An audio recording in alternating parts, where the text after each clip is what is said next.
ஒருத்தர் ஓடி வந்தார். இன்னொருத்தரை பார்த்து, சார் உங்க சைக்கிளை ஒரு நாள் இரவல் கொடுங்களேன், பக்கத்து ஊருக்கு போயிட்டு வர வேண்டியிருக்கு அப்படின்னார். இவர் சைக்கிளை கொடுத்து பத்திரமா கொண்டுட்டு போங்கன்னார். சார் இதை பத்திரமா கொண்டு போறேன், கவலையே வேணாம், ஏன்னா இது உங்களோட சைக்கிள் அப்படின்னு நான் நினைக்கல, என்னோட சைக்கிளா நினைக்கிறேன் அப்படின்னார். அதுக்கப்புறம் தான் இவருக்கு உண்மையாவே பயம் வந்துட்டுது. ஏன்னா அவர் சொன்னது மாதிரி அதை தன்னோட சைக்கிளாவே நினைச்சு தள்ளிட்டு போட்டா என்ன பண்றது? எது எதை நம்முடையதா நினைக்கணுங்கிறதுக்கு ஒரு வரையறை இருக்கு. சில பேர் ஆபீஸையே வீடா நினைச்சு விடுறது உண்டு. அப்படிப்பட்டவங்க கூட வீட்டை ஆபீஸா நினைக்கிறது இல்லை. ஏன்னா வீட்டில் இவர் ஆபீசரா நடந்துக்க முடியறதில்லை. இதெல்லாம் ஒரு பக்கம் இருக்கட்டும், இப்போ விஷயத்துக்கு வருவோம். பொறியியல் மேதை டாக்டர் விஸ்வேஸ்வரய்யா இருந்தார் இல்லையா, பாரத ரத்னா விருதெல்லாம் கொடுத்தாங்களே. ஆபீஸ் வேலை வேற, சொந்த வேலை வேற அப்படிங்கிறதுக்கு ஒரு உதாரணமா இருந்தவர் அவர். மைசூர் மகாராஜா கிட்ட திவானா இருந்தார். அவர் ஒரு நாள் அரசாங்க வேலை காரணமா வெளியூர் போயிருந்தார். ஹாசன்கிற ஊருக்கு பக்கத்துல ஒரு பயண மாளிகை, அங்க தங்கிவிட்டார். ராத்திரி அங்க தங்கி இருந்துட்டு விடிஞ்சதும் ஊருக்கு திரும்புறதாக திட்டம். ராத்திரி தூங்கறதுக்கு ரொம்ப நேரம் ஆயிட்டுது. ரொம்ப நேரம் வரைக்கும் அரசாங்க சம்பந்தப்பட்ட வேலைகளையே பார்த்துக்கிட்டு இருக்கிறார். அரசாங்க ஃபைல்கள் நிறைய இருந்தது. அதையெல்லாம் ஒவ்வொன்றா எடுத்தார், படிச்சு பார்த்தார், பரிசீலனை பண்ணார். அதில் எழுத வேண்டியதை எழுதினார், கையெழுத்து போட்டார். ஒரு வழியாக அந்த வேலையெல்லாம் முடிஞ்சுது. அதுக்கப்புறம் என்ன பண்ணார்னா, தன்னுடைய சூட்கேஸை திறந்தார். அதிலிருந்து 2 மெழுகுவத்தியை எடுத்து கொளுத்தி வச்சார். அந்த பயண மாளிகையில் அது வரைக்கும் எரிஞ்சுக்கிட்டு இருந்த மின்சார விளக்குகளை அணைச்சுட்டார். அதுக்கு பிறகு அந்த மெழுகுவத்தி வெளிச்சத்தில் சில புத்தகங்களை தொடர்ந்து படிக்க ஆரம்பிச்சிட்டார். அந்த பயண மாளிகையில பணியாளராக இருந்தவர் இதை பார்த்துட்டு ஓடி வந்தார். மறுபடியும் மின் விளக்கு போடுறதுக்காக போனார். விஸ்வேஸ்வரய்யா அதை பார்த்துட்டு போட வேணாம்ட்டாராம். இதுவரைக்கும் நான் அரசாங்க அலுவல்களை கவனிச்சுக்கிட்டு இருந்தேன், அதனால மின் விளக்குகள் அப்ப எரிஞ்சதுல தப்பு இல்லை. இப்ப நான் புத்தகம் படிச்சுக்கிட்டு இருக்கேன், இது என்னுடைய சொந்த வேலை. இங்க இருக்கிற மின் விளக்கு அதுக்காக ஏன் எரியணும் அப்படின்னு கேட்டாராம். இப்ப இருக்கிற சில அரசு பணியாளர்கள் கிட்ட இந்த சம்பவத்தை பேச்சோட பேச்சா சொல்லி பார்த்தேன். அவங்களால இதை ஜீரணிக்கவே முடியல. நேர்மை தேவைதான் சார், அதுக்காக அவ்வளவு தூரத்துக்கு அது தேவையா அப்படிங்கிறாங்க. விஸ்வேஸ்வரய்யா அப்படி பண்ணினது தான் ஒரு நேர்மையாளர் அப்படின்னு இந்த உலகத்துக்கு நிரூபிக்கணுங்கிறதுக்காக இல்லை. தான் அப்படி நடந்து காட்டினா தன்னை சுத்தி இருக்கிறவங்களும் அதை கேள்விப்படுறவங்களும் முடிஞ்ச அளவுக்கு பொது வாழ்க்கையில அரசு பணியில நேர்மையை கடைபிடிக்க முயற்சி பண்ணலாமே அப்படிங்கிறதுக்காகத்தான். இப்பவும் சில பேர் இருக்கிறாங்க, இவங்க ஆபீஸ் வேற வீடு வேறன்னு நினைக்கிறது இல்லை, அவ்வளவு உரிமை. ஒருத்தர் அப்படிதான், அவருக்கு அவசரமா 5000 ரூபாய் தேவைப்பட்டது. ஆபீஸ் பணத்தை எடுத்துக்கிட்டார். அந்த நேரம் பார்த்து ஆடிட் வந்துட்டுது. ஆப்பிட்டுக்கிட்டார். விசாரணை நடக்குது. அவர் சொல்றார், சார் நான் நேரம் காலம் பார்க்காம ஆபீஸ்ல வேலை செய்வேன், ஏன்னா அதை என்னோட ஆபீஸா நினைக்கிறேன். அவசரத்துக்கு அந்த பணத்தை எடுத்தேன், மறுபடியும் வச்சுடலாம்னு தான் இருந்தேன், அதுக்குள்ள இப்படி ஆயிட்டுது. நீங்க என்ன நினைச்சாலும் சரி, நான் ஆபீஸ் வேற வீடு வேற அப்படின்னு நினைக்கிறது இல்லை, அது என்னோட சுபாவம் அப்படின்னார். விசாரணை பண்ணவர் தீர்ப்பு வழங்கினார். உங்க சுபாவத்துக்கு மதிப்பு கொடுத்து நானும் தீர்ப்பு வழங்குறேன். நீங்க கொஞ்ச நாள் ஜெயிலில் இருந்துட்டு வாங்க, அது உங்களுக்கு கஷ்டமா இருக்காதுன்னு நினைக்கிறேன். ஏன்னா அங்க போனாலும் நீங்க உங்க சுபாவப்படி வீடு வேற ஜெயில் வேறன்னு நினைக்க மாட்டீங்க அப்படின்னா. வயிறு பசிக்குதேங்கிறது சிலரோட கவலை, வயிறு பசிக்க மாட்டேங்குதே அப்படிங்கிறது சில பேரோட கவலை. 2 விதமான கவலைக்கும் வயிறு தான் காரணமா இருக்குது. வயிறு பசிச்சதுன்னா அது இயற்கை, வயிறு பசிக்கலைன்னா அது வியாதி. ஆனா பசியையும் நாம பசிப்பிணி அப்படின்னு தான் சொல்லுவோம். என்ன காரணம்? வியாதியை போக்க வேண்டியது எவ்வளவு முக்கியமோ அதை விட முக்கியம் பசியை போக்க வேண்டியது. ஒரு சமுதாயத்துல பசிப்பிணியே இருக்கக்கூடாது, அதுதான் நல்ல சமுதாயம். பசியை போக்கணும்னா சாப்பாடு போடணும், பசியின்மையை போகணும்னா வைத்தியம் தான் பண்ணணும். இது சம்பந்தமா எவ்வளவோ ஆராய்ச்சிகள் நடக்குது, நிறைய மருந்து கண்டுபிடிச்சிருக்கிறாங்க. நம்ம உடம்புல பசியை தூண்டக்கூடிய பகுதி எது, இதை முதல்ல தெரிஞ்சுக்கணும் இல்லையா? நாம சாப்பிடுற ஆகாரம் செரிக்கிறதுக்கு எது காரணம் தெரியுமா? நம்ம மூளையோட பின்பகுதி தான் அதுக்கு காரணமா இருக்குதாம்.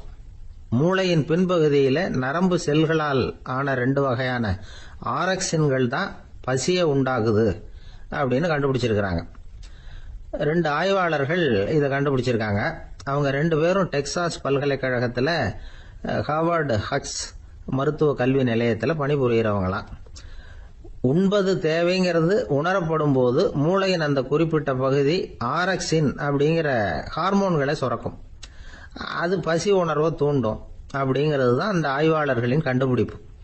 இந்த ஆரக்சின் வேற சில உயிரினங்கள்லயும் உண்டு. இப்ப எலிகளில் கூட இது இருக்குது.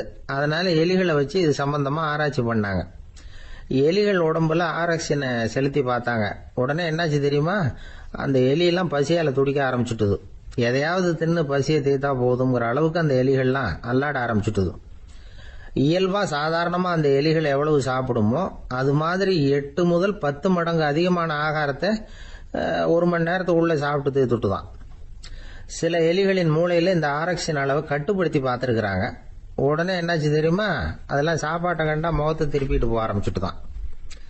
அந்த எலிகளுக்கு பசி எடுக்கலையா. இந்த ஆராய்ச்சியின் அடிப்படையில் பசியை எடுக்காமல் இருக்கிற மனிதர்களுக்கும் பசியை தூண்ட முடியும் அப்படின்னு சொல்லி ஆராய்ச்சியாளர்கள் தெரிவிச்சிருக்கிறாங்க. ஆக ஆரக்சின் தான் பசிக்கு காரணம்ங்கிறது தெரிஞ்சு போச்சு.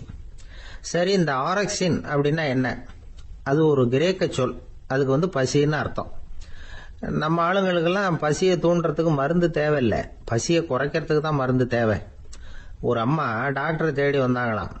டாக்டர், எங்கள் வீட்டுக்காரருக்கு திடீர்னு அகோர பசி, நிறைய சமைச்சு போடுறேன், அவ்வளவையும் சாப்பிட்டுட்டு கீழே கிடக்கிற குப்பை கூலங்களையும் எடுத்து சாப்பிட ஆரம்பிச்சுடுறார், என்னன்னு கவனிச்சு பாருங்க அப்படின்னாங்களாம். எவ்வளவு நாளா அப்படி இருக்குதுன்னு கேட்டிருக்காரு டாக்டர். 1 வாரமா அப்படி இருக்குதுன்னாங்களாம். இவ்வளவு நாளா ஏன் சும்மா இருந்தீங்க? ஆரம்பத்திலேயே இங்க அழைச்சிட்டு வர வேண்டியது தானே அப்படின்னாரான் டாக்டர். அது ஒண்ணுமில்ல டாக்டர், வீடு பூரா சுத்தமாகட்டுமேன்னு பாத்துக்கிட்டு இருந்தேன் அப்படின்னாங்களாம் அந்த. சங்கீத வித்வான்கள்ல பல வகை உண்டு. சில குறிப்பிட்ட ராகங்களை பாடுறதுல அவங்களுக்கு பெருமை வர்றது உண்டு. ஆனா ஒருத்தர் இருந்தார், அவரால் ஒரு ராகத்துக்கே பெருமை வந்தது. அந்த ராகத்தை அவர் வாசிச்சு கேட்கணும் அப்படின்னு சொல்லுவாங்க. அது என்ன ராகம்னா தோடி ராகம்.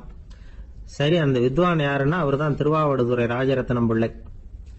பேராசிரியர் கல்கி ஒரு சமயம் தம்முடைய பத்திரிகையில எழுதினாராம். அதை அப்படியே படிக்கிறேன் கேளுங்களேன். ஆகா, ஸ்ரீ ராஜரத்னம் பிள்ளையின் தோடி ஆலாபனையை முதலில் கேட்டபோது அவருடைய கற்பனையை விட்டு தள்ளுங்கள். நம்முடைய மனதில் என்னென்ன இன்பமயமான கற்பனைகள் எல்லாம் உதித்தன.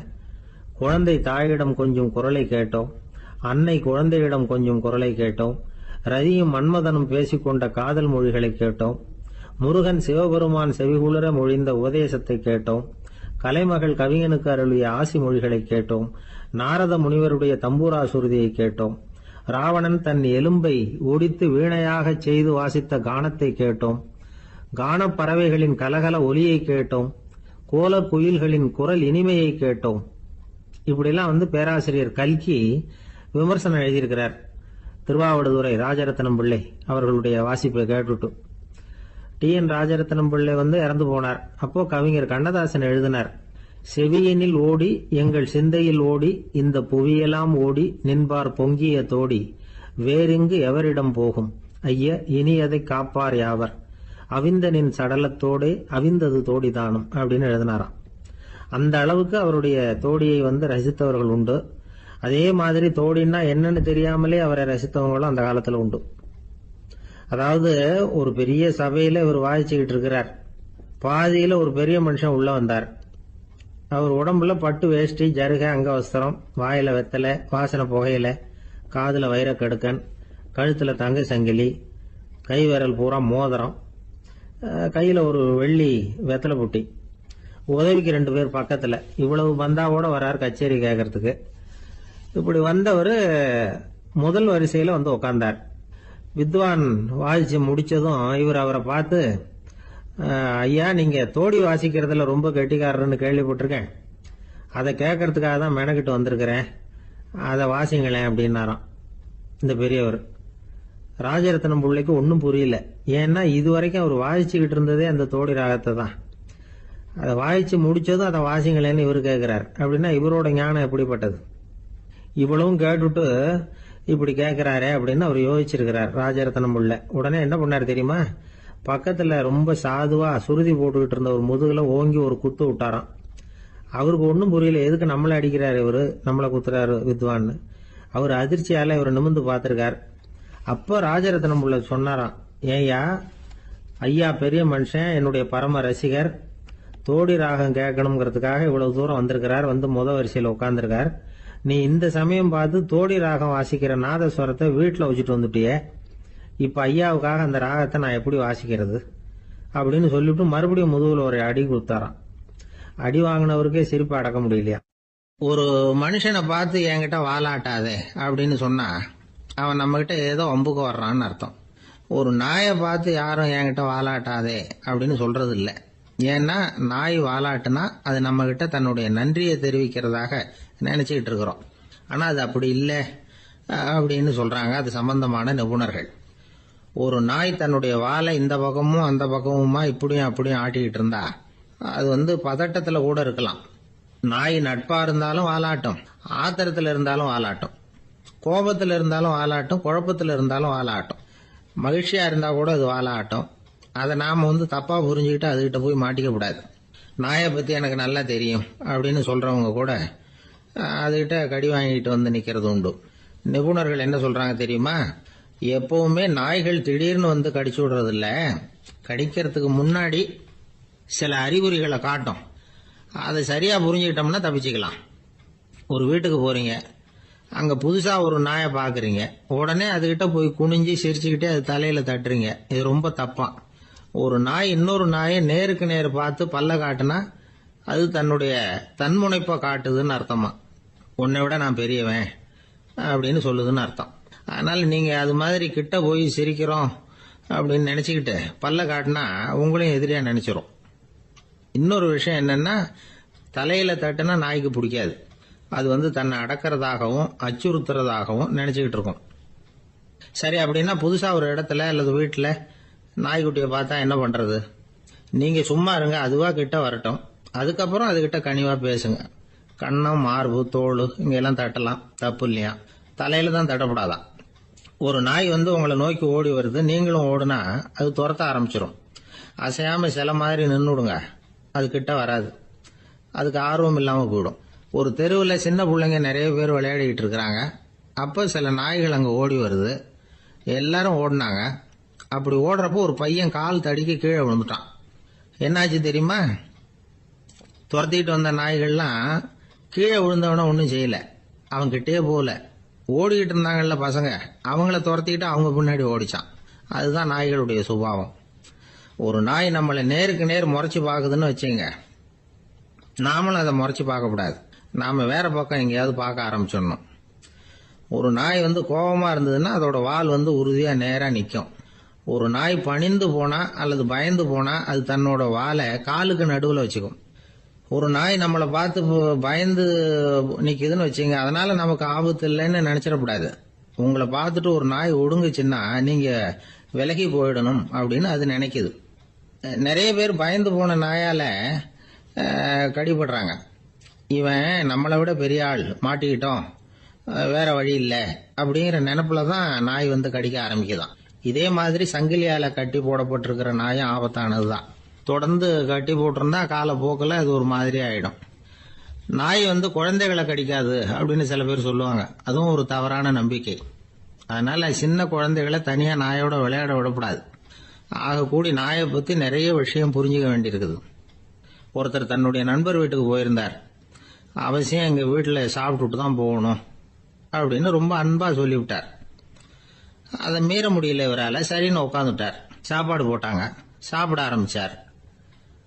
அவங்க வீட்டுல கட்டி போட்டு இருந்த நாய்க்குட்டி இவர் சாப்பிடுறத முறைச்சு பார்த்தது. ஏன் இப்படி என்ன இது முறைச்சு பாக்குது உங்க வீட்டு நாய்க்குட்டி அப்படின்னு அவர் கேட்டார்.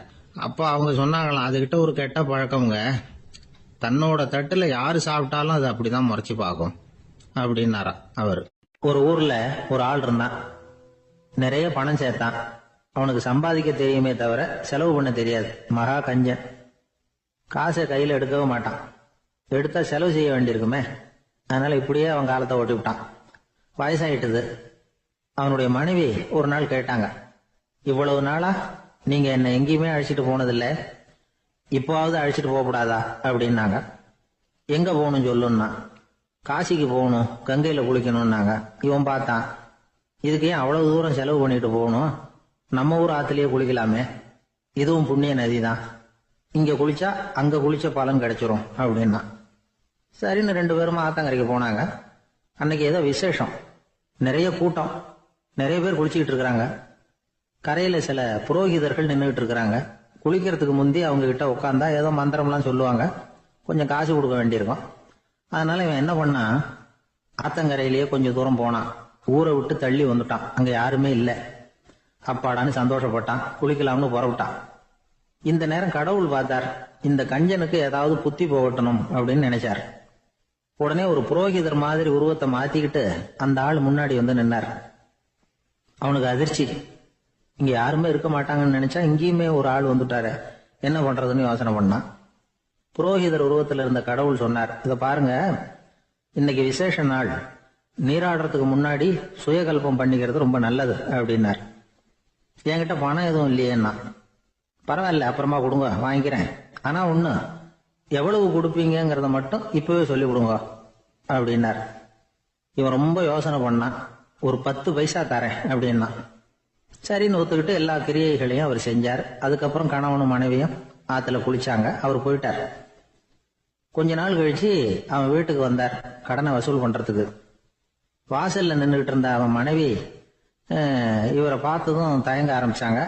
அந்த அம்மா கிட்ட விஷயத்த சொன்னார். அந்த அம்மா ஓடி போய் உள்ள இருக்கிற தன்னுடைய கணவர்கிட்ட சொன்னாங்க. அவன் யோசனை பண்ணான், இப்ப வெளியில போனா அவனுக்கு 10 காசு கொடுக்க வேண்டியிருக்கும், அதனால எனக்கு காய்ச்சல்னு அந்த ஆளுகிட்ட சொல்லிவிடு, இன்னொரு சந்தர்ப்பத்துல என்ன வந்து பார்க்க சொல்லு அப்படின்னா. அந்த அம்மா போய் சொன்னாங்க.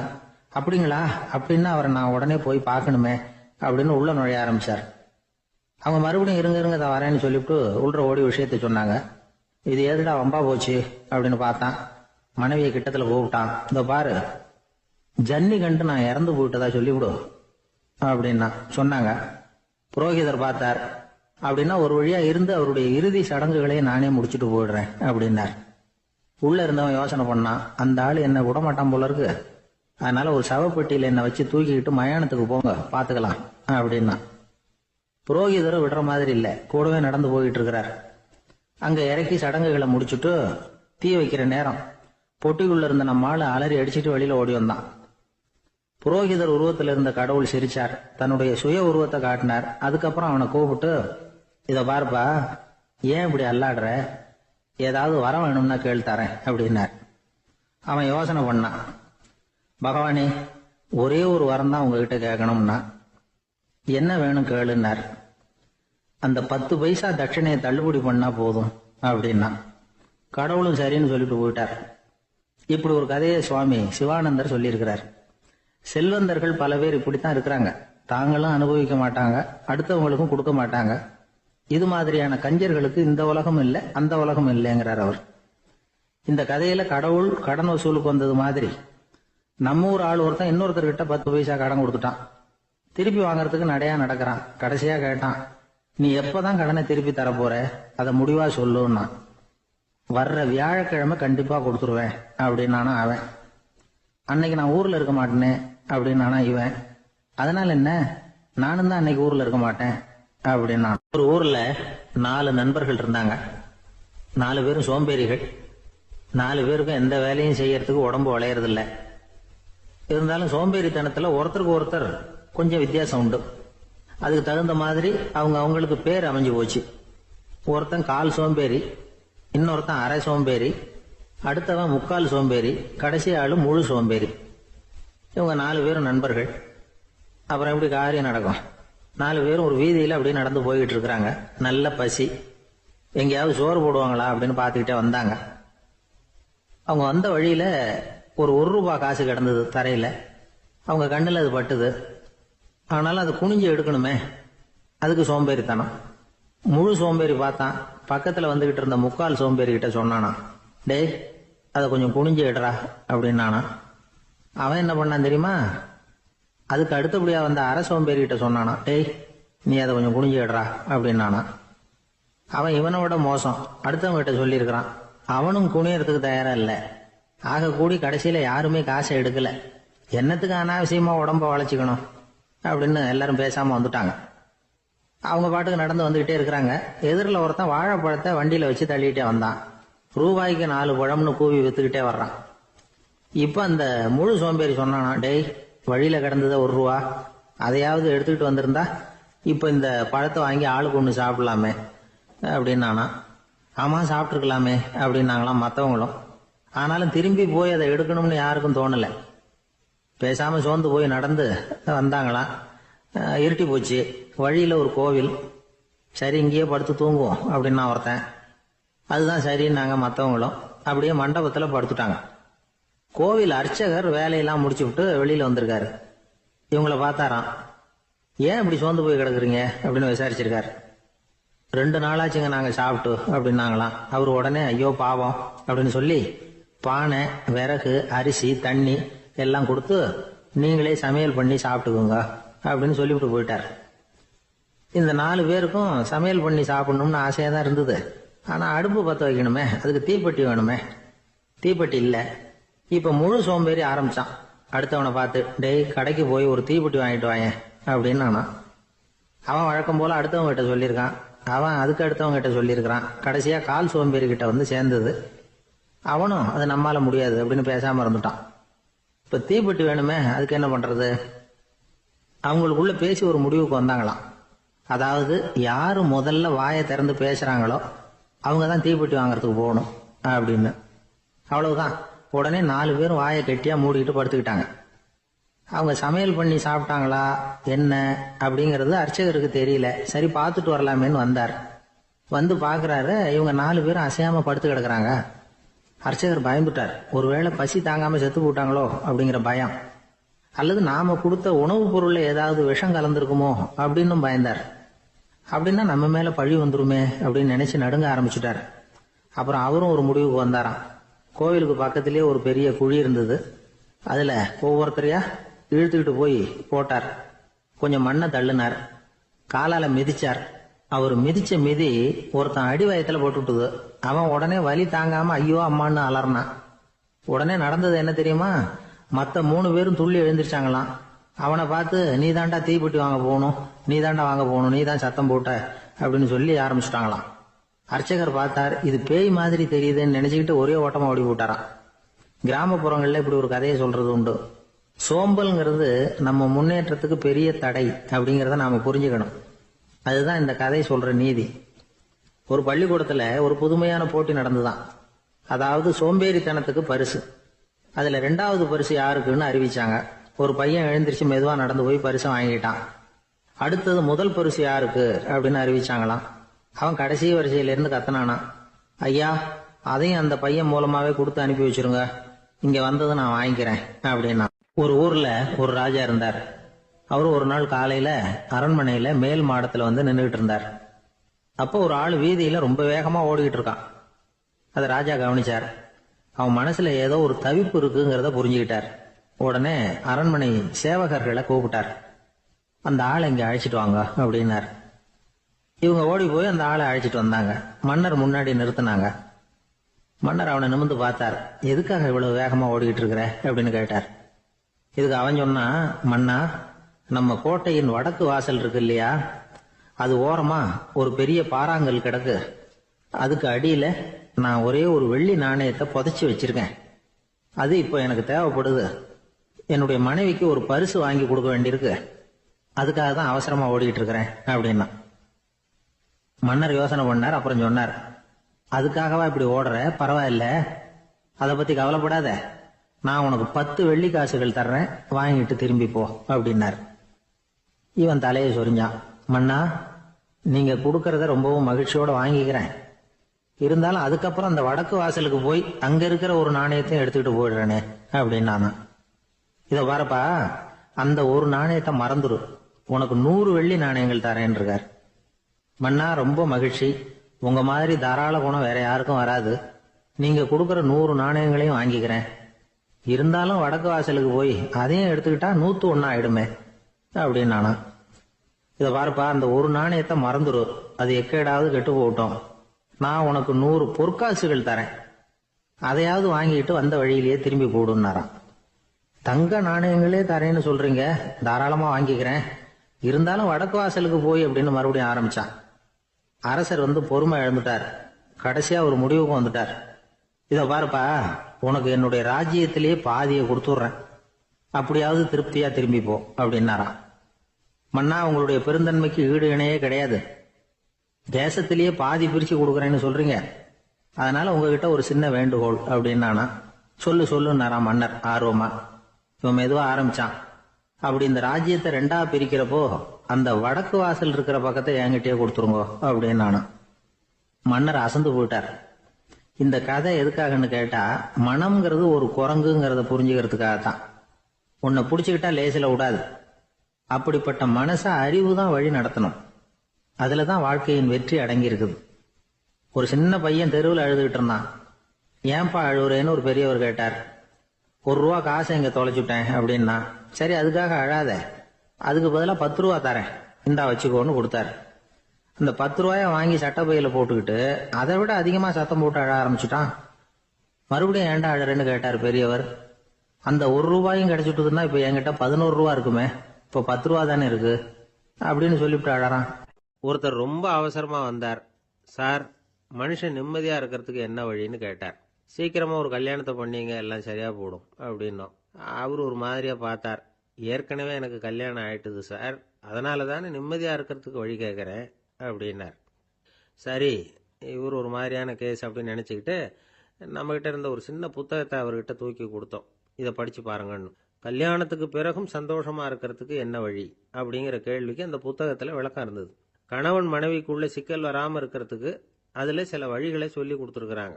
அதெல்லாம் என்னென்ன அப்படிங்கிறத இப்போ பார்க்கலாமா? குடும்பம்னு இருந்தால் கோபம் வரதான் செய்யும். அது வந்துட்டு போட்டும் பரவாயில்ல. ஆனால் அந்த கோபம் ஒரே நேரத்தில் 2 பேருக்கும் வந்துடாமல் பார்த்துக்கணும். ஒரு சமயத்தில் யாராவது ஒருத்தர் தான் கோபப்படணும், அடுத்தவங்க அமைதியாக இருக்கணும். அதுக்கப்புறம் இவர் அமைதியான உடனே அவங்க ஆரம்பிச்சுக்கலாம். கோபமாக ஏதாவது சொன்னால் உடனே கோபமாக பதில் சொல்லக்கூடாது. கொஞ்சம் பொறுத்து கோபம் தீர்ந்த உடனே அந்த பதிலை சொல்லலாம். அப்போ பதில் கோபமாக இருந்தால் கூட அது அவ்வளவு பெருசாக தெரியாது. அற்ப விஷயத்துக்கெல்லாம் காய்ச்சி மூச்சுன்னு கத்திட்டு இருக்கக்கூடாது. உங்கள் 2 பேருக்குள்ள ஒரு தர்க்கம் ஆரம்பமாயிட்டுதுன்னு வச்சுக்கோங்க. கடுமையாக 2 பேரும் விவாதம் பண்ணுறீங்க. உங்களில் ஒருத்தர் இதில் ஜெயிக்கணும்னா அது நீங்களாக இருக்க வேணாம், அடுத்தவங்க ஜெயிக்கிறதுக்கு நீங்கள் துணையாக இருங்களேன். அப்படின்னா நீங்கள் கொஞ்சம் விட்டு கொடுக்கணும், அவ்வளவுதான். ஏதாவது குத்தம் சொல்லணுமா, செஞ்ச தப்பை சுட்டி காட்டணுமா, விமர்சனம் பண்ணணுமா, பண்ணுங்க, வேணான்னு சொல்லலை. ஆனால் சொன்னதை அப்படி சொல்கிறத கொஞ்சம் அன்பாக இதமாக சொல்லுங்க. எப்போ நடந்த தவறுகளையெல்லாம் இப்போ போய் மறுபடியும் ஞாபகப்படுத்திட்டு இருக்க வேண்டாம்.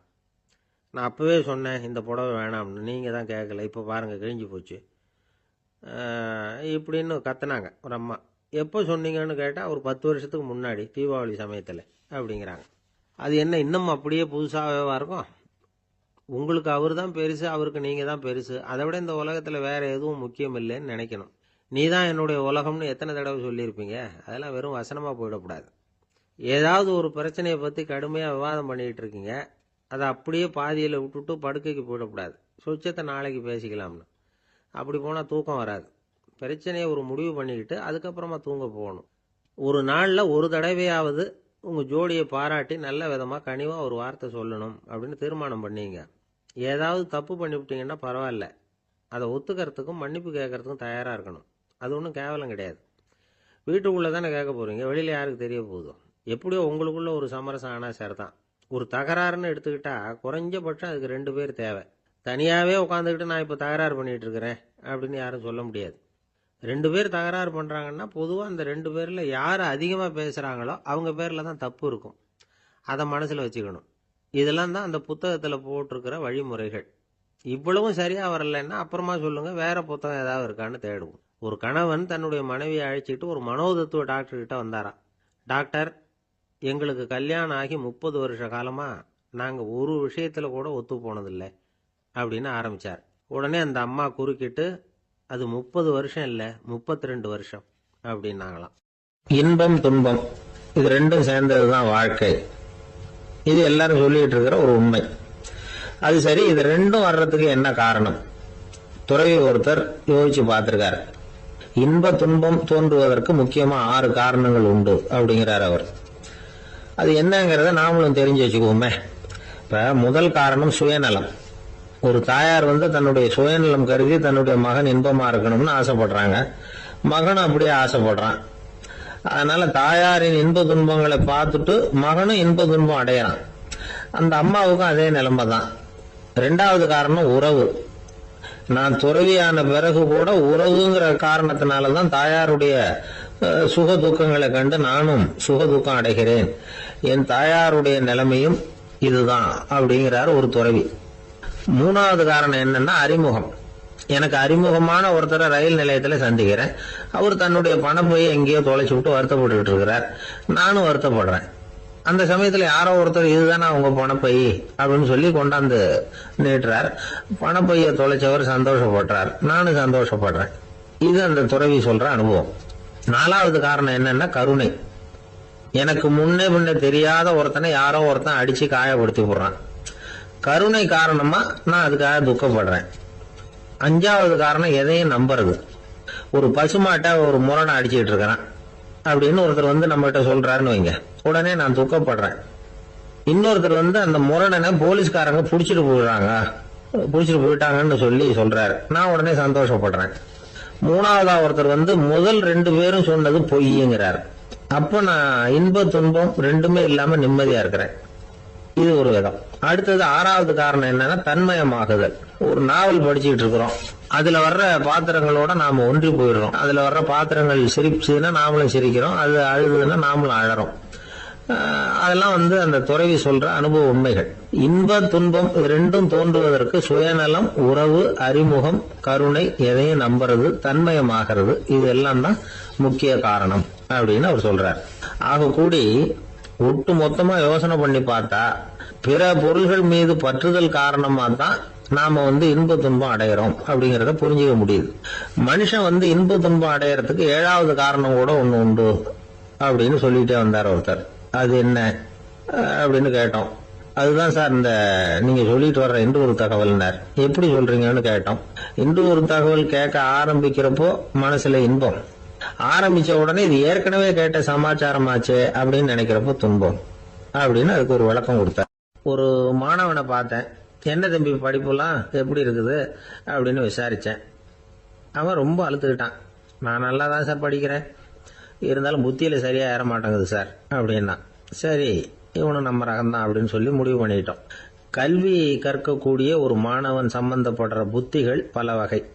அதை பத்தி ஒரு பெரியவர் விளக்கி இருக்கிறார். மிருத்து புத்தின்னு ஒண்ணு இருக்குதான். மிருத்துன்னா மண்ணு. மண்ணால வந்து செவுறு கட்டுறோம்ல, மண் சுவர்ல வந்து ஆணி அடிக்கிறதும் சுலபம், அதை பிடுங்கி எடுக்கிறதும் சுலபம். அது மாதிரி சில பேர் குரு சொல்லி கொடுக்கறத சுலபமா கேட்டு தெரிஞ்சு வச்சுக்குவாங்க, கொஞ்ச நேரத்துல சுலபமா மறந்தும் போயிடுவாங்க. இது மிருத்து புத்தின்னு பேரு, மண் புத்தி. தாரு புத்தின்னு ஒண்ணு உண்டான். தாருன்னா மரம். அதுல பச்சை மரத்துல வந்து ஆணி அடிக்கிறது சுலபம், ஆனா அதை எடுக்கிறது கஷ்டம். அது மாதிரி ஆசிரியர்கிட்ட இருந்து கேட்டதை கவனமா மனசுல பதிய வச்சுக்கிட்டு அதை மறக்காம இருக்கிறது தாரு புத்தி. பட்டை மரமா இருந்தா அதுல ஆணி அடிக்கிறதும் கஷ்டம், அடிக்கிற ஆணியும் சீக்கிரம் நழுவிடும். அது மாதிரி கேட்கிற விஷயம் மனசுல பதியறதும் கஷ்டம். அப்படியே பதிஞ்சாலும் அது நீடிச்சு இருக்கிறதும் கஷ்டம், கொஞ்ச காலத்துல மறந்துடும். இன்னொரு வகை புத்தி ஒண்ணு உண்டு, அதுக்கு பேரு சிலா புத்தின்னு பேரு. சிலான்னா கல்லு. ஒரு கருங்கல்லுல 4 துளைய போட்டு ஒரு துளையில வந்து உளிய வச்சு அடிச்சா மற்ற துளை வழியாவும் பிளந்து கல்லு 2 ஆயிடும். அது மாதிரி சந்தியான இடங்கள்ல குறிப்பா ஒரு பொருளை சொன்னா அதை வச்சுக்கிட்டு மற்றதையும் தெரிஞ்சுக்கிறது, அது சிலா புத்தின்னு பேர். வேணு புத்தின்னா என்ன தெரியுமா? வேணும்னா மூங்கில். மூங்கில் கணுவுல ஒரு பக்கம் உளிய வச்சு அடிச்சா 2 பக்கமும் பிளந்துரும். அது மாதிரி ஒரு செய்தியை கேட்டுக்கிட்டு இருக்கிறப்பவே அதோட முன்பின் தொடர்களையும் தெரிஞ்சுக்கணும், அது வேணு புத்தி. தைல புத்தின்னு ஒண்ணு உண்டு. தைலம்ங்கிறது எண்ணெய். தண்ணியில ஒரு துளி எண்ணெயை விட்டா அது தண்ணி பூரா பரவி போடுதுல்ல, அது இப்படி பரவுறது மாதிரி ஆசிரியர் சுருக்கமா ஒரு கருத்தை சொன்னா அதை வச்சுக்கிட்டு பூரா விஷயங்களையும் தெரிஞ்சுக்கணும், அது தைல புத்தி. கற்பூர புத்தின்னு ஒண்ணு கேள்விப்பட்டிருக்கோம். அது எப்படின்னா, கற்பூரம் வந்து தீ பட்ட உடனே பிடிச்சிக்கும். ஆசிரியர் சொன்ன உடனே நுண்ணறிவோட பாடங்களை புரிஞ்சுக்கிறது இந்த வகை புத்தி. கரி புத்தின்னு ஒண்ணு. அது எப்படின்னா, கரியில நெருப்பை வச்சு விசிறிய பிறகு அதுக்கப்புறம் அது கறி நெருப்பாகும். அது மாதிரி காலம்பரை சாயந்தர வேலைகள்ல ஆசிரியர் வந்து பாடம் சொல்லி கொடுப்பார், அதை கொண்டு புரிஞ்சுக்கிறது இந்த வகை. கதலித்தண்டு புத்தின்னு ஒன்று சொல்லுவாங்க. கதலிங்கிறது வாழை மரம். வாழைத்தண்டுல தீ வைக்கிறது எவ்வளவு சிரமமோ அவ்வளவு சிரமத்தோட கல்வி கற்கிறது கதலித்தண்டு புத்தி. இதை தவிர இன்னும் சில வகையான மாணவர்களை கூட அடையாளம் காட்டுறாங்க. ஆசிரியர் சொன்னதுல நல்லதை மட்டும் எடுத்துக்கிறவன் அன்னம். ஆசிரியர் கிடைச்ச இடத்துல பாடத்தை கேட்டுக்கிட்டு பிறகு தனியா உட்காந்து சிந்திக்கிறவன் பசு. பசுமாடு அப்படித்தானே, புல்லு கண்ட இடத்துல மேயும், அதுக்கப்புறம் நிதானமா அசை போட்டுக்கும். ஆசிரியர் சொன்னதை தவிர வேற எதையும் சொல்ல முடியாதவன் கிளி. பல இடங்கள்ல பாடங்கள் கேட்டு கடைசியில் ஒன்றும் புரியாம போறவன் ஆடு. ஆடு ஒரு செடியில வயிறார மேயாது, ஒரே செடியில இக்கரைக்கு அக்கறை பச்சைன்னு அங்கேயும் இங்கேயும் அலைஞ்சிக்கிட்டே இருக்கும். சில பேருக்கு எருமைன்னு பேர். எருமை எப்படின்னா குளத்து நீரை கலக்கி தான் குடிக்கும். அது மாதிரி ஆசிரியர் மனசை நோக செய்து பயில்கிற மாணவர்கள்லாம் இந்த ரகம். இவ்வளவுலாம் இருந்தாலும் இந்த காலத்து மாணவர்கள்லாம் ஒரு தனி ரகம். ஒரு ஆசிரியர் வகுப்புல பாடம் நடத்திக்கிட்டு இருந்தார். இலக்கண வகுப்பு. இறந்த காலம், நிகழ்காலம், எதிர்காலம், past tense, present tense, future tense, இதை பத்திலாம் பாடம் நடத்துறார். எல்லாம் சொல்லி கொடுத்துட்டு இப்ப நான் ஒரு வாக்கியம் சொல்லுவேன், அது என்ன காலம் அப்படிங்கறத நீங்க சொல்லணும்னார் ஆசிரியர். சரி, நாங்க மாணவர்கள்லாம், நான் நாளைக்கும் பாடம் நடத்த போகிறேன், இது என்ன காலம் அப்படின்னு கேட்டார் ஆசிரியர். அதாவது நான் நாளைக்கும் பாடம் நடத்த போகிறேன், இந்த வாக்கியம் என்ன காலம்னு கேட்டார். ஒரு பையன் மெதுவா எழுந்திரிச்சு சொன்னான், இது எங்க போதாத காலம் சார் அப்படின்னு சொல்லிவிட்டு உட்காந்துட்டானா. சில பேரை இப்படி சொல்றது உண்டு. அடுத்தவங்களை அனுசரிச்சு நடந்துக்க தெரியல, அவன் என்ன சார் மனுஷன் அப்படிம்பாங்க. சக மனிதர்களோட எப்படி பழகிறது அப்படின்னு தெரியாததுனாலேயே பல பேர் இன்னைக்கு சங்கடப்பட்டுக்கிட்டு இருக்கிறாங்க. வசதி வாய்ப்பெல்லாம் சரியா இருக்கும், ஆனா வாழ்க்கை சரியா இருக்காது. இன்னொருத்தர்கிட்ட எப்படி பேசுறது பழகிறதுங்கிறது தெரியாததுனால தான் இந்த அவஸ்தை. சரி, இந்த அவஸ்தை இல்லாம வாழறது எப்படி? இதுக்கு அனுபவசாலிகள் சில வழிமுறைகளை சொல்றாங்க. அதெல்லாம் என்னென்னங்கிறத இப்ப தெரிஞ்சுக்குவோம். முதல்ல நம்ம நாக்கு நம்ம கண்ட்ரோல்ல இருக்கணும். வார்த்தைகளை கொட்டிவிட்டு அதுக்கப்புறம் அள்ள முடியாம கிடந்து கஷ்டப்படக்கூடாது. எப்படி பேசுறோங்கிறதும் முக்கியம், பேசுறப்ப எப்படி முகத்தை வச்சிருக்கிறோங்கிறதும் முக்கியம். அன்பா பேசினாலும் நல்லா இருக்கும். அப்படி பேசுறப்ப ஆதரவா அவர் தோள் மேல ஒரு கையை போட்டுக்கிட்டு பேசினா இன்னமும் நல்லா இருக்கும். ரெண்டாவது விஷயம், இன்னொருத்தர்கிட்ட பேசுறப்ப வாக்குறுதிகளை அள்ளி வீசக்கூடாது. கொடுக்கற வாக்குறுதி குறைச்சலா இருக்கணும். அப்படி கொடுத்த வாக்குறுதியை கண்டிப்பா நிறைவேற்றணும். நாம ஒருத்தரை பாராட்டுறோம் அல்லது அவரை பத்தி அபிப்பிராயம் சொல்றோம்னா அது ஆக்கப்பூர்வமா இருக்கணும். நம்ம பாராட்டு அல்லது விமர்சனம் அடுத்தவருடைய முன்னேற்றத்துக்கு உதவுறது மாதிரி இருக்கணும். நாம சொல்றதை கேட்டுட்டு அவன் தலையில கையை வச்சுட்டு உட்காந்துடக்கூடாது. எப்பவும் உற்சாகமா இருக்கணும், முகம் அலர்ச்சியா இருக்கணும். மனுஷன் இருந்தா வருத்தம், கவலை, ஏமாற்றம் எல்லாம் இருக்கதான் செய்யும். அதெல்லாம் மனசுல இருக்கட்டும். அந்த வருத்தமும் கவலையும் ஏமாற்றமும் சேர்ந்துகிட்டு நம்ம முகத்துல இருக்கிற மலர்ச்சியை மூடி மறைக்கிறதுக்கு நாம இடம் கொடுத்துடக்கூடாது. எந்த விஷயத்தை பத்தி யாருகிட்ட பேசினாலும் வெளிப்படையா பேசணும், திறந்த மனசோட பேசணும். மூடி மறைச்சி முன்னு மூழ்கிட்டு இருக்கக்கூடாது. இன்னொருத்தர்கிட்ட பேசுறப்போ விவாதம் பண்ணுங்க, அது தப்பு இல்லை. ஆனா வாதாடிக்கிட்டு இருக்கக்கூடாது. அதாவது என்ன சொல்றாங்கன்னா, டிஸ்கஸ் பண்ணலாம், ஆர்கியூ பண்ணக்கூடாதான். நம்ம கிட்ட இருக்கிற நல்ல குணங்களை நாம எடுத்து சொல்லிட்டு இருக்கக்கூடாது. அந்த நல்ல குணங்களே நம்மளை பத்தி எடுத்து சொல்லணும், அது மாதிரி நடந்துக்கணும். அதே மாதிரி அடுத்தவங்க கிட்ட உள்ள கெட்ட குணங்களை பத்தி அவசியம் இல்லாம நாம பேச வேண்டியதில்லை. உங்களை பத்தி யாராவது தப்பா பேசுறாங்களா, அப்படி அவங்க பேசுறதுல உண்மை இல்லையா அப்படின்னா அதை நீங்க பொருட்படுத்த வேண்டியதில்லை, விட்டுடலாம். அது தானா போயிடும். ஒரு 4-5 பேரோட பேசிக்கிட்டு இருந்தீங்கன்னா எல்லாருக்கும் முக்கியத்துவம் கொடுங்க, யாரையும் அலட்சியப்படுத்தாதீங்க. தமாஷா பேசலாம், ஆனா உங்க தமாஷ் அடுத்தவங்களை கேலி பண்றதா இருக்கக்கூடாது. நமக்கு கிடைக்க வேண்டியது கிடைக்கலையே அப்படிங்கிற தவிப்பு நம்ம கிட்ட இருக்கக்கூடாது, அது தேவையில்லை. உங்க செயல்பாடுகள் தெளிவா இருக்கட்டும், பாராட்டு தானா உங்களை தேடிட்டு வரும். இன்னொரு மனுஷனுடைய மனசுல கௌரவமான ஒரு இடத்த பிடிக்கணும்னா நாம இந்த குணத்தை எல்லாம் நம்ம கிட்ட வளர்த்துக்கணும். இதெல்லாம் அனுபவசாலிகள் சொல்லி இருக்கிற குறிப்புகள். இந்த குறிப்புகளை சரியா புரிஞ்சுக்கணும், அது முக்கியம். தப்பா புரிஞ்சுக்கிட்டா என்ன ஆகும் தெரியுமா? இதை கேளுங்க. ஒருத்தர் வந்தார், சார் அடுத்தவங்க தோள் மேல கையை போட்டுக்கிட்டு அன்பா பேசணும்னு சொன்னீங்க, அப்படிதான் பேசினேன். அவரு முதுக கூட தட்டி கொடுத்தேன், என் வேலை போயிட்டுது சார், வீட்டுக்கு அனுப்பிச்சுட்டாங்க அப்படின்னார். யாருக்கிட்ட அப்படி பேசுனீங்கன்னு கேட்டோம். என் முதலாளி கிட்ட சார் அப்படிங்கிறார் ரொம்ப சோகமா. ஒரு ஊர்ல ஒரு பெரிய செல்வந்தர் இருந்தார். பணத்துக்கு பஞ்சம் இல்லை. அதனால இந்த உலகத்துல முடியாத காரியம் எதுவும் இல்லைன்னு நினைச்சார். பணம் இருந்தாலே அந்த நினைப்பு தானா வந்துடும். அதனால இவரும் அப்படி நினைச்சதுல ஒன்றும் தப்பு இல்லை. அந்த ஊருக்கு குருநானக் ஒரு தடவை வந்தார். அவருக்கு இந்த செல்வந்தர் ரொம்ப பிரமாதமா ஒரு வரவேற்பு கொடுத்தார். ஊர் எல்லையிலேயே எங்க வீட்டுக்கு விருந்து சாப்பிட்டுட்டு போகணும்னு கேட்டுக்கிட்டார். அவரும் சரின்னு ஒத்துக்கிட்டார். உடனே தன்னுடைய பங்களாவில் ஒரு பெரிய விருந்துக்கு ஏற்பாடு பண்ணார். குருநானக் அழைச்சிட்டு வீட்டுக்கு போனார், உட்கார வச்சார். ஐயா, நான் இந்த ஊர்லயே ரொம்ப பெரிய வசதி உள்ளவன், என்னால எல்லாம் முடியும், உங்களுக்காக நான் என்ன செய்யணும்னு சொல்லுங்க, எதுவா இருந்தாலும் பரவாயில்ல, எவ்வளவு செலவானாலும் பரவாயில்ல, என்னால செய்ய முடியும், என்ன செய்யணும்னு சொல்லுங்க, அது போதும், நான் செய்யறேன் அப்படின்னு நான் ரொம்ப பணிவா. இதை கேட்டதும் குருநானக் சிந்திச்சார் கொஞ்ச நேரம். அதுக்கப்புறம் தன்னோட சட்ட பைக்குள்ள கையை விட்டு ஒரு பழைய ஊசி ஒன்று எடுத்தார்.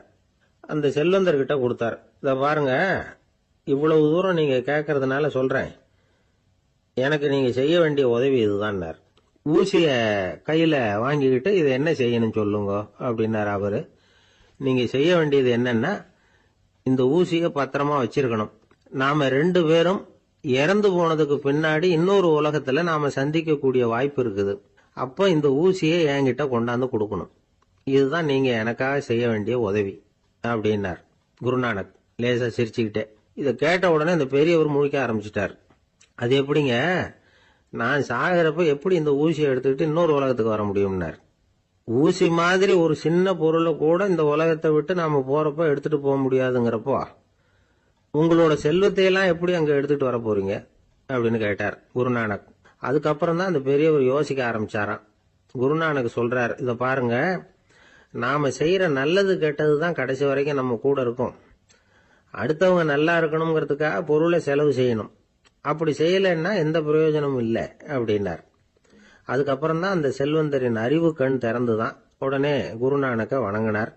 ஐயா, என்கிட்ட இருந்த ஆணவம் போயிட்டுது, இனிமே என்கிட்ட இருக்கிற செல்வத்தை நல்ல வழியில செலவழிப்பேன் அப்படின்னாராம்.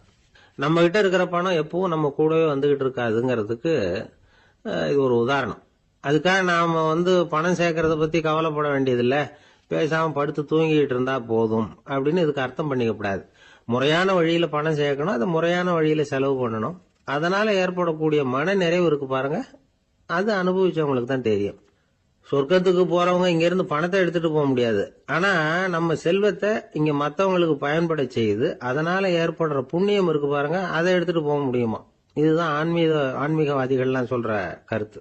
ஜான் நியூட்டன் ஒருத்தர், அவரு சொன்னார், நான் எப்பவாவது சொர்க்கத்துக்கு போய் சேர்ந்தேன்னா அங்க 3 அதிசயங்களை பார்ப்பேன்னார். என்னன்னு கேட்டாங்க. நான் யார் யாரு இருக்க மாட்டாங்கன்னு நினைச்சுக்கிட்டு இருந்தானோ அவங்கள சில பேர் அங்க இருப்பாங்க, அது ஒரு பெரிய அதிசயம்னார். சரி, அடுத்தது என்ன? 2வது அதிசயம் என்னன்னா, அங்க இருப்பாங்கன்னு நான் எதிர்பார்த்த சில பேர் அங்க இருக்க மாட்டாங்க அப்படின்னார். சரி, 3வது பெரிய ஆச்சரியம் என்ன அப்படின்னா, நான் அங்க இருக்க பாருங்க, அதுதான் அந்த 3வது அதிசயம் அப்படின்னாராம். இந்த உலகத்துல மனுஷன் எவ்வளவோ தவறுகள் செய்யறான், அதுக்கெல்லாம் என்ன காரணம்? அதை பத்தின ஆராய்ச்சி தான் இன்னைக்கு.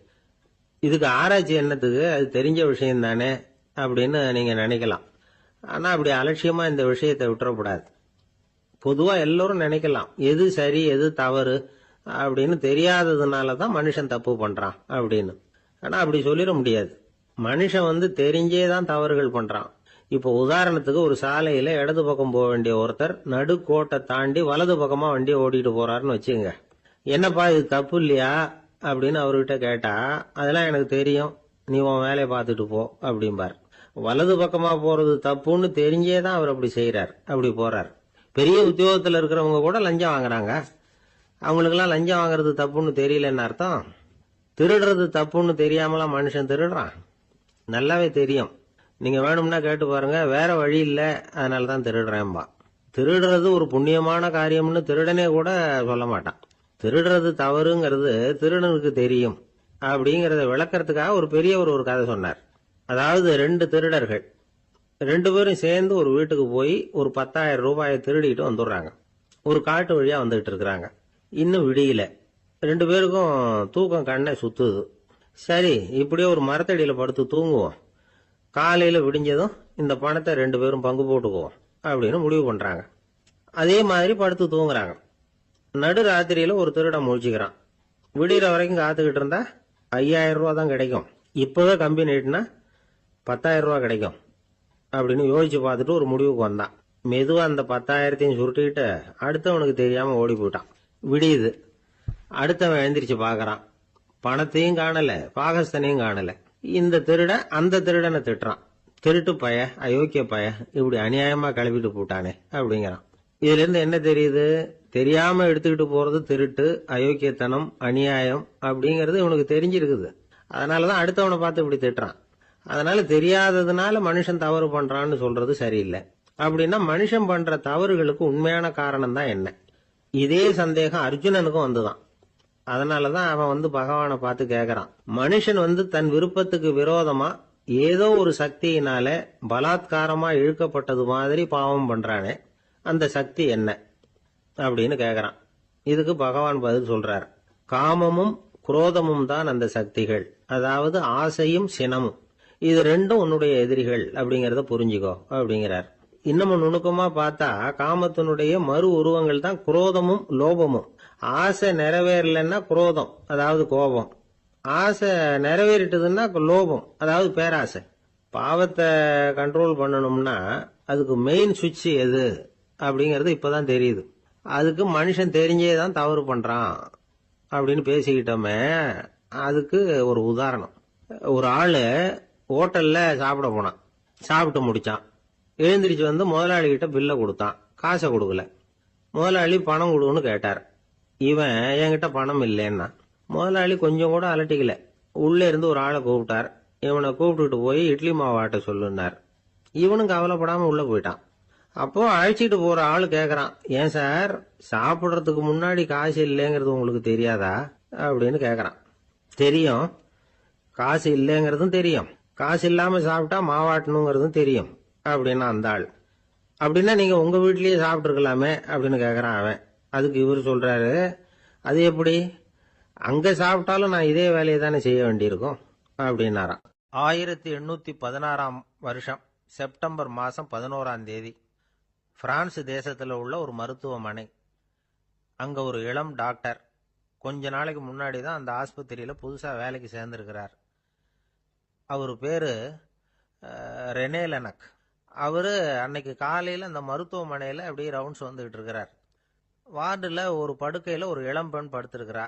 அந்த பொண்ணுக்கு இருதய நோயா இருக்கலாம்ங்கிறது மற்ற டாக்டர்கள் சந்தேகம். அந்த காலத்துல எல்லாம் ஒருத்தருடைய இருதய துடிப்பை தெரிஞ்சுக்கணும்னா நோயாளியின் மார்புல டாக்டர் காதை வச்சு பார்த்து தான் தெரிஞ்சுக்கிறது வழக்கம். ஆனா இந்த பெண்ணும் இளம் பெண், அந்த டாக்டரும் புதுசா சேர்ந்திருக்கிறவர். அதனால பரிசோதனை பண்ண தயங்கினார். கொஞ்ச நேரம் யோசனை பண்ணார். திடீர்னு ஒரு ஞாபகம் வந்தது அவருக்கு. அதாவது அன்னைக்கு விடியற் காலையில தோட்டத்தில் அப்படியே வாக்கிங் போயிட்டு இருந்தப்போ சின்ன பசங்கள்லாம் ஒரு மரக்கட்டையை வச்சு விளையாடிட்டு இருந்தாங்களாம். அதை இவர் பார்த்துருக்கிறார். அது என்ன விளையாட்டுனா, ஒரு நீளமான மரப்பலகை, அதில் ஒரு முனையில் ஒரு பையன் தன்னுடைய காதை வச்சுக்கிட்டு இருக்கிறான். மறுமுனையில் இன்னொரு பையன் அந்த மரப்பலகையை ஒரு ஆணியால் கீறிக்கிட்டு இருக்கிறான். ஒரு முனையில் ஆணியால் கீறும் பொழுது மறுமுனையில் காதை வச்சிருக்கிற பையனுக்கு அந்த சத்தம் துல்லியமாக கேட்குது. அந்த டாக்டருக்கு காலையில் பார்த்த இந்த விளையாட்டு ஞாபகத்துக்கு வந்துட்டுது. உடனே என்ன பண்ணார் தெரியுமா? ஒரு நீளமான காகிதத்தை எடுத்தார். அதை அப்படியே உருளை மாதிரி உருட்டினார். ஒரு முனையை அந்த நோயாளியின் மார்புல இடது பக்கம் வச்சார். இன்னொரு முனையில தன்னுடைய காதை வச்சார். என்ன ஆச்சரியம்! நோயாளியின் மார்புல நேரடியா காதை வச்சு கேட்கறத விட துல்லியமா கேட்டது இதய துடிப்பு. இதய துடிப்பு மட்டும் இல்ல, மூச்சு இழுத்து விடுறது, திரவ பொருள்களின் அசைவு, எல்லா சத்தமும் தெளிவா கேட்குது. கிரேக்க மொழியில ஸ்டெத்தாஸ் அப்படின்னா மார்பு, ஸ்கோப்பின் அப்படின்னா பார்ப்பதுன்னு அர்த்தம். அதனால டாக்டர் ரெனே லெனக் தான் கண்டுபிடிச்ச கருவிக்கு ஸ்டெத்தஸ்கோப் அப்படின்னு பேர் வச்சார். அவரே முதல் மாடலையும் செஞ்சார். அளவு ரொம்ப பெருசா இருந்தது, சுலபமா எடுத்துட்டு போகிறது கஷ்டம், அது அவ்வளவு கஷ்டமா இருந்தது அது. அதனால அவரே அதை அப்புறம் 2 பிரிவா தயார் பண்ணார். இது 2 துண்டையும் டாக்டர் தன்னோட கோட்டு பாக்கெட்ல வச்சுக்கலாம், தேவைப்படுறப்ப எடுத்து ஒன்னா சேர்த்துக்கலாம். இப்படிதான் அவர் ஆரம்பத்தில் பண்ணார். தன்னுடைய இந்த கண்டுபிடிப்பை பத்தி அவர் ஒரு புத்தகம் எழுதினார். நிறைய வித்துது, புகழும் பணமும் சேர்ந்தது. பணமும் புகழும் சேர்ந்தது மாதிரியே அவருக்கு ஒரு நோயும் சேர்ந்தது. அது என்ன நோயின்னு கண்டுபிடிக்கிறதுக்கும் அவரு கண்டுபிடிச்ச கருவி தான் உபயோகப்பட்டுதான். அவரே அதை கண்டுபிடிச்சார். அவருக்கு வந்திருந்தது காச நோய். 1826 வருஷம் ஆகஸ்ட் மாதம் 13ஆம் தேதி உலகத்தின் முதல் ஸ்டெதஸ்கோப்பை கண்டுபிடிச்ச டாக்டர் ரெனே லெனக் காலமானார். அவர் சாகிறதுக்கு முன்னாடி மரத்தால் செஞ்சு வச்சிருந்த ஸ்டெதஸ்கோப்பை தனக்கு வேண்டியப்பட்ட ஒரு டாக்டர் கிட்ட கொடுத்து, என்னுடைய சொத்துக்கள்லேயே ரொம்ப வசந்தது அப்படின்னு சொன்னாராம். அதுக்கப்புறம் 3 வெள்ளைக்காரங்க சேர்ந்து இந்த கருவியில் சில மாற்றங்களை பண்ணாங்க. ஆனால் 1829 லண்டனில் டாக்டர் நிக்கோலஸ்ங்கிறவர் ஒரு காதால இதய துடிப்பை கேட்கறத விட டாக்டர் 2 காதாலையும் கேட்கறது தான் சரியா இருக்கும் அப்படின்னு ஒரு கருத்தை வெளியிட்டார். அதுக்கப்புறம் ரொம்ப காலம் கழிச்சு 1852 ஜார்ஜ் காமான் அப்படிங்கிறவர் ரப்பர் டியூபுகளை உபயோகப்படுத்தி 2 காதாலையும் கேட்கற மாதிரி ஒரு புதிய வடிவத்தை அதுக்கு கொடுத்தார். அதுக்கு பிறகு அது படிப்படியா எவ்வளவு மாற்றங்கள் இருந்தாலும் ஆரம்பத்தில் டாக்டர் ரெனேல் எனக்கு உருவாக்கின அடிப்படை மாடலை யாரும் மாற்றி அமைக்கலைங்கிறது தான் முக்கியமான விஷயம். நமக்கு தெரிஞ்ச ஒரு ஆஸ்பத்திரி, அதில் ஒரு நோயாளி, காலை நேரத்தில் நர்ஸு அந்த பக்கமாக போயிட்டு இருந்தாங்க. அதை பார்த்துட்டு ஒரு நர்ஸுன்னு கத்துறார். நர்ஸு அவசரமாக ஓடி வந்து என்ன விஷயம்னு கேட்டாங்க. சிஸ்டர், இங்கே பாருங்க, உங்கள் டாக்டரை என் நெஞ்சில் ஒரு காதை வச்சு கேட்டுக்கிட்டு இருக்கிறார் அப்படின்னார் நோயாளி. சிஸ்டர் பதட்டப்படாம, அதனால என்ன, இந்த டாக்டர் பழமையான விஷயங்கள்ல ரொம்ப நம்பிக்கை உள்ளவர், அதனால ஸ்டெதாஸ்கோப்பை உபயோகப்படுத்தாம காதை வச்சு கேட்கிறார், அது ஒன்றும் தப்பு இல்லை அப்படின்னாங்களாம். ஐயோ, அதுக்காக இல்லை சிஸ்டர், இவர் என் நெஞ்சு மேல தலையை வச்சது நேற்று ராத்திரி 9 மணி, இப்ப விடிஞ்சு போச்சு, இன்னமும் தலையை எடுக்கவே இல்லை, அதுக்காக தான் சந்தேகப்பட்டு உங்களை கூப்பிடுறேன் அப்படி. அரேபிய நாடு, அங்க ஒரு ஆட்சி தலைவர், அரேபிய நாட்டு ஆட்சி பொறுப்பை ஏத்துக்கிட்டவர். அவர் ஆட்சி பொறுப்பை ஏத்துக்கிட்ட பிறகு ஒரு நாள் ஒரு தெருவில் நடந்து போய்கிட்டு இருந்தார். அவர் தோளில் ஒரு பெரிய துணி மூட்டை, அதை சுமந்துக்கிட்டு கடத்தெருவை நோக்கி அவர் போய்கிட்டு இருக்கிறார். வழியில் அவரை சந்திச்சார் உமர். அவர் கேட்டார், கலீஃபா அவர்களே, எங்க புறப்பட்டுட்டீங்க அப்படின்னு கேட்டார். கலீஃபான்னா ஆட்சி தலைவர்னு அர்த்தம். இதுக்கு அவர் சொன்னார், நான் துணி வணிகம் செய்யறவன், அதனால துணி வியாபாரம் செய்யறதுக்காக போயிட்டு இருக்கிறேன்னார். நீங்க இப்போ இந்த நாட்டுக்கு ஆட்சி தலைவர், ஆட்சி பொறுப்புல இருக்கிறீங்க, நீங்க வியாபாரம் செய்ய போட்டா அரசு பணிகளை செய்யறது யாரு அப்படின்னு கேட்டார் அவர். நான் அரசு பணிகளை மட்டுமே செஞ்சுக்கிட்டு இருந்தா என் குடும்பத்தை காப்பாத்துறது யாரு அப்படின்னு கேட்டார் அவர். இப்படி கேட்டவர் யார் தெரியுமா? அவர் தான் அபூபக்கர், இறை தூதர் முகமது அவர்களுக்கு பிறகு கலீஃபாவாக தேர்ந்தெடுக்கப்பட்டவர். அப்போலாம் ஆட்சி தலைவர்களுக்கு சம்பளம்னு எதுவும் கிடையாது. இந்த பிரச்சனையை எப்படி தீர்க்கிறதுன்னு யோசனை பண்ணார் உமர். அபு உபைதா அவர்கள்கிட்ட அழைச்சிட்டு போனார். அவர் யாருன்னா, அவர் தான் பொது நிதி கருவூலத்தின் பொறுப்பாளர். அவர்கிட்ட பிரச்சனையை சொன்னார். இது மாதிரி ஆட்சி தலைவருக்கு பொது நிதியிலிருந்து ஊதியம் அளிக்க முடியுமான்னு கேட்டார். பொது நிதி விதிகளின்படி அதுக்கு சாத்தியம் இல்லைன்னு சொல்லிவிட்டாரு அவரு. சரி, வேற ஏதாவது வழி இருக்குதான்னு கேட்டார் உமர். அபு உபைதா கொஞ்சம் யோசனை பண்ணி பார்த்தார். அப்புறமா சொன்னார், மக்காவிலிருந்து மதீனாவுக்கு குடிபெயர்ந்து வந்த அகதிகளுக்கு நிதி உதவி அளிக்கிறதுக்கு விதிகள்ல இடம் இருக்கு. அப்படி பார்த்தா அபூபக்கரும் அகதி தானே, அதனால எல்லா அகதிகளுக்கும் கொடுக்கறது மாதிரியே அவருக்கும் ஒரு தொகை அளிக்கலாம்னார். கலீஃபா அபூபக்கருக்கு இந்த அகதி உதவி தொகையைத்தான் கொடுத்துட்டு வந்தாங்களாம். குடும்ப செலவுக்கு அது போதுமானதா இல்ல.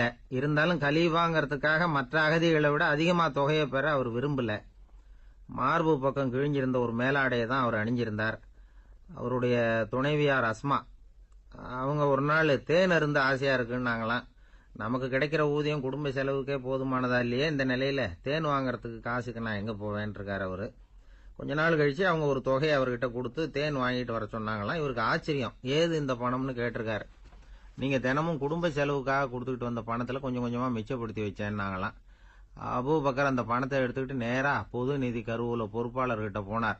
இந்த பணத்தை பொது நிதியில சேர்த்துருங்க, இது அதிகப்படியா எனக்கு தரப்பட்டு வந்த ஊதியம், அடுத்த மாசத்திலிருந்து இந்த தொகையை குறைச்சிங்கன்னு வேற சொல்லிவிட்டாராம். பசியை தணிக்க தேவையான அளவு உணவு, ஒரு ஜோடி உடை, இதை தவிர கூடுதலா மக்கள் பொது நிதியிலிருந்து வாங்கிக்கிறதுக்கு என் குடும்பத்தாருக்கு உரிமை இல்லை அப்படின்னு சொல்லி கண்டிப்பா சொல்லிவிட்டாராம்.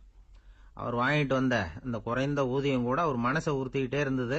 கடைசி நேரம் அவர் தம்முடைய மகள் ஆயிஷா அவர்கள் அழைச்சார். மகளே, இதுவரைக்கும் பொது நிதியிலிருந்து நான் வாங்கிட்டு வந்த தொகை என்னுடைய இதயத்துல பாரமா அழுத்திக்கிட்டு இருக்கு. என் தோட்டத்தை வித்து அதுல வர்ற பணத்திலிருந்து நான் இதுவரைக்கும் வாங்கிட்டு வந்த ஊதிய தொகையை கணக்கு போட்டு பொது நிதியில சேர்த்துடு அப்படின்னாராம். பதவி ஏற்கிறதுக்கு முன்னாடி தன்கிட்ட இருந்ததை விட இப்ப கூடுதலா என்ன சொத்து இருக்குன்னு பார்த்திருக்கார். ஒரு ஒட்டகம், ஒரு கோப்பை, ஒரு பணியாள். இதையும் அடுத்தபடியா கலீஃபாவா வர்றவர்கிட்ட ஒப்படைச்சிருங்க அப்படின்னு விட்டாராம். அதே மாதிரி அடுத்து வந்த உமர் கிட்ட ஒப்படைச்சாங்க. அப்போ உமர் சொன்னாராம், அபூபக்கரே, இந்த முன்மாதிரியால உங்களுக்கு பிறகு இந்த ஆட்சி பொறுப்பை ஏற்கிறவர்களை பெரும் நெருக்கடிக்கு ஆளாகி விட்டீங்க அப்படின்னு சொல்லி ரொம்ப கண் கலங்கினாராம். கடைசியா அபூபக்கர் தன்னுடைய குடும்பத்தாருக்கு விட்டு சென்ற சொத்து ஒரு படுக்கை விரிப்பு, ஒரு போர்வை, அவ்வளவுதான். இது சிந்திக்க வேண்டிய ஒரு செய்தி. ஒரு ஊர்ல ஒரு மன்னர் இருந்தாராம். அமைச்சர் அவர்கிட்ட சொன்னாராம், மன்னா, நம்ம ராஜ்யத்துல இனிமே லஞ்ச ஊழலே இருக்காதுன்னாராம். ஆஹா, அப்படின்னா ஊழல் பேர் வழிகளை எல்லாம் நாடு கடத்தியாச்சா அப்படின்னு கேட்டிருக்காரு மன்னர். இதுக்கு அவரு, அப்படி இல்லைங்க, இனிமே கொடுக்கறதுக்கு ஜனங்கள் கிட்ட பணமே இல்லை. இந்த உலகத்துல எல்லாருக்கும் மகிழ்ச்சி தரக்கூடிய ஒரு பொருள் எது? இது ஒரு முக்கியமான கேள்வி. இந்த கேள்விக்கு பொருத்தமான ஒரு பதிலை உங்களால சொல்ல முடியுமா? அதாவது கொஞ்சம் யோசிச்சு பார்த்தா பணம்னு சொல்லலாமா? இப்போ கையில் காசு இல்லாதவங்ககிட்ட ஒரு 10 ரூபாய் கொடுத்தா அது அவனுக்கு சந்தோஷத்தை கொடுக்கும். ஏற்கனவே வருமான வரி பிரச்சனையில் சிக்கி இருக்கிறவர்கிட்ட இன்னும் கொஞ்சம் பணம் இந்தாங்கன்னு சொல்லி கொடுத்தோம்னா அது அவருக்கு சங்கடத்தை தான் கொடுக்கும். அதனால அந்த கேள்விக்கு பணம்ங்கிறது பொருத்தமான பதிலாக இருக்க முடியாது. கேள்வி என்னன்னா, இந்த உலகத்தில் எல்லாருக்கும் மகிழ்ச்சி தரக்கூடிய ஒரு பொருள் எது? சரி, இனிப்புன்னு சொல்லலாமா? ஏன்னா எல்லாருக்கும் இனிக்க தானே செய்யும். அதுலேயும் ஒரு சிக்கல் இருக்கு. சர்க்கரை வியாதிக்காரங்களுக்கு அது என்ன சந்தோஷத்தையா கொடுக்கும்? ஆக எல்லாருக்கும் வேறுபாடு எதுவும் இல்லாமல் மகிழ்ச்சியை கொடுக்கக்கூடியது வேற ஏதோ ஒன்று இருக்கு. அது என்னன்னு கண்டுபிடிக்கணும். அதுதான் இன்னைக்கு தகவல். இப்போ அதை கண்டுபிடிக்கணும்னா இந்த கதையை கேட்கணும். அது என்ன கதைன்னா, ஒரு ஊரில் ஒரு ராஜா இருந்தார். அவருக்கும் இதே சந்தேகம் வந்துட்டுது. அதாவது எல்லாருக்கும் இன்பம் தரக்கூடிய பொருள் எது அப்படின்னு. இதுக்கு பதில் தெரிஞ்சுக்கிறதுக்கு ஆசைப்பட்டார். சரி, அதுக்கு என்ன செய்யலாம்னு யோசனை பண்ணார். நாட்டு மக்களுக்கு பகிரங்கமாக ஒரு அறிவிப்பு கொடுத்தார். நம்ம நாட்டு மக்கள் இன்பம் தரக்கூடிய பொருள் எதுன்னு நினைக்கிறாங்களோ அதை கொண்டுகிட்டு வந்து அரண்மனையில் உள்ள கண்காட்சி மண்டபத்தில் வைக்கலாம். அப்படி அவங்க வைக்கிற பொருள்களில் எது எல்லாருக்கும் இன்பம் தரக்கூடியதாக இருக்குமோ அதை வச்சவருக்கு 1000 பொற்காசுகள் பரிசு அப்படின்னு அறிவிப்பு கொடுத்துட்டார். ஜனங்கள் இந்த அறிவிப்பை கேட்டாங்க. அதுக்கப்புறம் சும்மா இருப்பாங்களா? 1000 பொற்காசுன்னா சும்மாவா? அவங்க கையில் என்னென்ன கிடைச்சதோ அதையெல்லாம் கொண்டாந்து அரண்மனை காட்சி மண்டபத்தில் வச்சுட்டாங்க. அதுக்கப்புறமா ராஜா அங்கே வந்தார். ஒவ்வொன்றா பார்த்துக்கிட்டே வந்தார். முதல்ல ஒரு குயில் இருந்தது, இனிமையாக பாடக்கூடிய குயில். இந்த குயிலோட இன்னிசை எல்லாருக்கும் இன்பம் தரக்கூடியது தான். இருந்தாலும் காது கேட்காதவங்களுக்கு இந்த இசை எப்படி இன்பம் தர முடியும்? அதனால இது சரியில்லைன்னு விட்டார். அடுத்தபடியாக போனார். அங்கே என்ன வச்சிருக்கிறாங்கன்னு பார்த்தா ஒரு அழகான மயில் அங்கே தோகை விரித்து ஆடிக்கிட்டு இருக்குது. இந்த மயிலோட ஆட்டம் மனசுக்கு இன்பம் தரக்கூடியது தான். இருந்தாலும் பார்வை இல்லாதவங்க இந்த ஆட்டத்தை பார்த்து ரசிக்க முடியுமா? முடியாது. அதனால இதுவும் சரியில்லை அப்படின்னு சொல்லிவிட்டார். அதுக்கு அடுத்தபடியாக போனார். பல வகையான இனிப்பு பண்டங்களை வச்சுருந்தாங்க. பார்த்தார், வயசானவங்களுக்கும் நோயாளிகளுக்கும் இது இன்பம் தராது, துன்பம் தான் கொடுக்கும் அப்படின்னார். இப்படி ஒவ்வொன்றா பார்த்துக்கிட்டே போகிறார். அழகான மலர்கள், கனிகள், ஓவியங்கள் எதுவுமே பொருத்தமாக தெரியல. சகல பேருக்கும் இன்பம் தரக்கூடிய வகையில் எதுவும் இல்லை. கடைசியாக வந்தார். அங்கே ஒரு களிமண் பொம்மை இருந்தது. அது என்ன பொம்மை தெரியுமா? பசியால் வாடி இருக்கிற ஒருத்தருக்கு ஒரு அம்மா இனிமையாக பேசிக்கிட்டு சோறு போடுறது மாதிரி அந்த பொம்மையை செஞ்சுருந்தாங்க. அதுக்கு கீழே அன்பு அப்படின்னு எழுதியிருந்துதான். ராஜா பளிச்சுன்னு ஒரு முடிவுக்கு வந்தார். அந்த பொம்மையை செஞ்ச சிற்பியை வரவழைச்சார், பரிசு கொடுத்தார். அன்பு ஒன்று தான் எல்லாருக்கும் இன்பம் அளிக்கக்கூடிய பொருள். காது கேட்காதவங்களும் அதை கேட்க முடியும், பார்வை இல்லாதவங்களும் அதை பார்க்க முடியும், குழந்தைகளும் அதை உணர முடியும் அப்படின்னு அதுக்கு விளக்கம் கொடுத்தார் அந்த மன்னர். இந்த உலகத்தில் எல்லாருக்கும் மகிழ்ச்சி தரக்கூடிய ஒரு பொருள் அன்பு தான். அதை புரிஞ்சுக்கிட்டு தான் சில கணவன்மார்கள் மனைவி பேரில் ரொம்ப அன்பை காட்டிக்கிறது வழக்கம். ஒரு வீட்டு வாசப்படி பக்கமாக மழைக்கு ஒதுங்கினார் ஒருத்தர். மழை தூரிக்கிட்டு இருந்தது, இருட்டு நேரம். அந்த வீட்டில் இருந்தவர், இன்னைக்கு ராத்திரி வேணும்னா இங்கேயே தங்கிட்டு காலையில் போங்க அப்படின்னார். உடனே இவர் சொன்னார், ரொம்ப நன்றிங்க, ஒரு 10 நிமிஷத்தில் இதை வந்துவிடுறேன் அப்படின்னு சொல்லிவிட்டு எங்கேயோ ஓடினார். 10 நிமிஷம் கழித்து திரும்பி வந்தார். ஆமாம், எங்கே போயிட்டு வந்தீங்கன்னு கேட்டார் வீட்டில் இருந்தவர். நேர